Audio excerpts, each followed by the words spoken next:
Hi.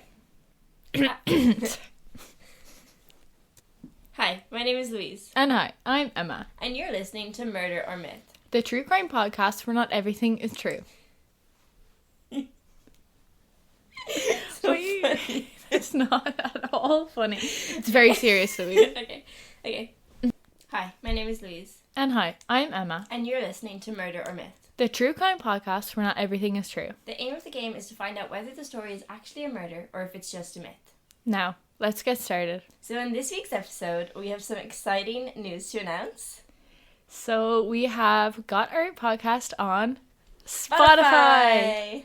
Murder or Myth is the title. So please go over and give us a follow. Follow, 5-star review, listen to all our episodes, interact as much as you can. Share on socials. Yeah, and just support in any way possible.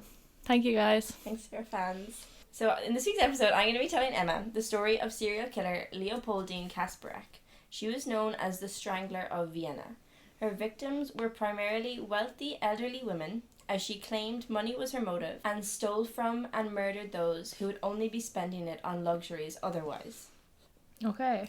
So backstory to Leopoldine. She was born in Vienna, Austria in the year 1893, and she came from a well-respected family. Her parents were owners of a cafe, and where she met her husband, who was also employed there. Okay. Unfortunately, her parents were against the relationship and her marriage, and when they wed, her parents cut ties and all financial support to their daughter. Okay, and sorry, why didn't they not want the marriage to go ahead? I don't think he was from a great family. Okay, and they so didn't approve. Disparity. Okay, Yeah. Cool. At the age of 22, Leopoldine committed her first recorded crime, theft of a friend, and was sentenced to 2 months in prison. Theft of a friend? Theft of a friend, so she stole from a friend. Oh. No, she didn't steal a friend, That's she what stole that's from a friend. That's what it sounded like. I was trying to figure that out. Okay, so she stole. So shortly after this, she murdered her first victim, her husband. Slay.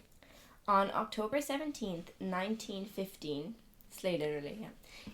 70-year-old Maria Wersick was her next victim. The partially blind woman was strangled to death in her home before being coated in paraffin wax and lit on fire. Oh. Not a great way to go. No. And do we get any more details about her husband's murder, or do we just... No. She just just braze past that. killed him. There's more details to come about that. Okay, for sure. So this is the wax. So paraffin wax is a wax derived from petroleum, and it's what Vaseline is made of, but it is highly flammable. So she coated her body in that and set her on fire. Okay. So when Marie's body was found after the apartment had been burned down, the fire was initially declared accidental, as was the death. Okay.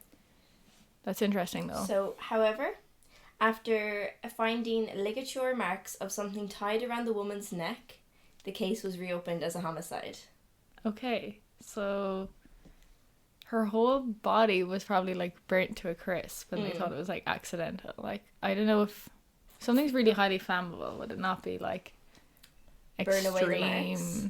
But I suppose by the time the fire had burnt out, like, you wouldn't have burned the full body. I suppose, yeah, they burn the fuel, I guess. Okay. Yeah.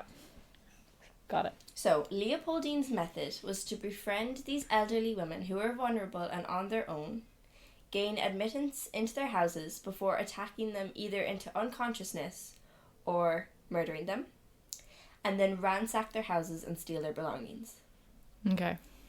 In between these murders, she also committed a number of minor crimes, many counts of robbery, fraud of a governmental official, which gained her £35, and when she gained £35, which gained her £35, from which she gained £35.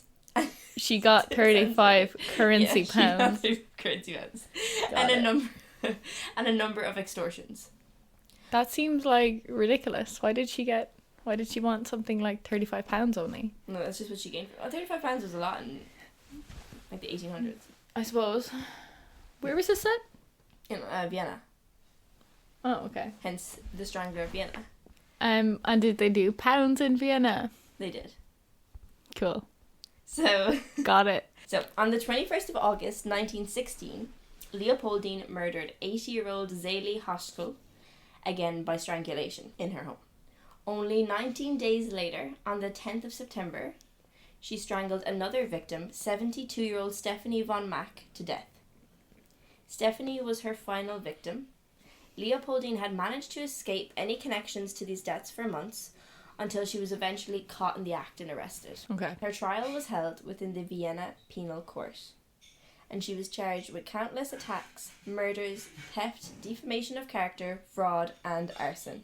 Okay. So during her trial, Leopoldine was said to be cynical and unremorseful. She bragged about the crimes she committed and was cursing at the judges and jurors. So she didn't claim innocence because she'd already been caught in the act. Fair, okay. So she was she knew she was found guilty, so she was bragging about what she had done. Yeah. Okay. So Leopoldine pleaded guilty and said she was in desperate need of money and saw stealing off the wealthy as her only hope. She admitted to killing her husband as he was still working as a waiter and claimed he was too stingy with his earnings. She also admitted to having 10 more victims who she had strangled and stolen from, but they had recovered from her attacks. Oh, okay. So they were still alive. They were still alive. Leopoldine also told the court of her blackmailing of one of the superintendents in the Criminal Investigation Department for money. She had publicly accused Superintendent Klein of physical assault towards her in an attempt to gain money. Okay. So she was found as guilty and she was sentenced to life in prison. In order to avoid imprisonment, shortly after her arrest, Leopoldine swallowed a large darning needle, which is like basically a large like sewing needle for wool, Okay. and was rushed to hospital for it to be surgically removed. While in recovery after surgery, Leopoldine strangled the nurse she was being cared for by and escaped the hospital. Nice. However, she was captured within half an hour and returned to prison. Was this after her surgery? This was... Was she recovered or was she just during like... recovery from surgery. Okay, so she was just like, I'm gonna head out. Yeah. Fair. So her investigation was postponed to investigate her mental condition. However, she was ultimately sentenced to the death penalty for her crimes. It was said to require 6 policemen to drag her out of the courtroom and return her to her cell in the prison facility. She died in 1921, aged 28, in Noordorf Okay. Penitentiary. And that's the end of my story. She was only 28. She was only 28 when she died. Wow, okay. So many thoughts. Hit me with them. So, very good story. Like, it was very quick. It was snappy. Like, it was like killed, dead, killed, whatever. Kill. Move on quickly. Yeah, so Vienna with the pounds, that's what I was thinking of. I'm sure they're like, would have been like, not pounds. Interesting. Viennese pounds or something, but that would have been like francs or... Well, no, it's Austrian pounds. Viennese. He's Austrian, so very, so true. Yeah, and then it was just like a lot of, let's say, details that you put in. I was like, oh, that's good, like the darning needle type thing. I'm like, would you think of that just to put it in if you're writing a myth? Interesting. But I can so see if I guess either one, it's gonna be the opposite one, and I really hate that. So fair. I do want to say myth, kind of based off nothing, but the fact that it just jumped around a little bit. But if that was a murder also, maybe there were so many murders that you just mentioned, how can you get that much detail in that many murders? For the sake of my sanity, I'm just going to say myth, and then you can tell me I'm wrong. Okay. Myth is your final answer? Yeah. It is in fact a murder. Yeah. Oh, okay. Fair. And you've been stumped.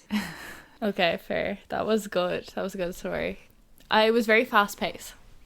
It was quite fast paced. And I feel like there was a huge amount of information on it. I'm also don't have internet right now, but I'm not sure if it was pounds in Austria. That's a good point. I never even thought of that. But it said that she received £35. Yes. So whether like the article had converted it, or whether it was a British article, or whether like she just received it in pounds for some reason, I don't know. I doubt it was pounds though.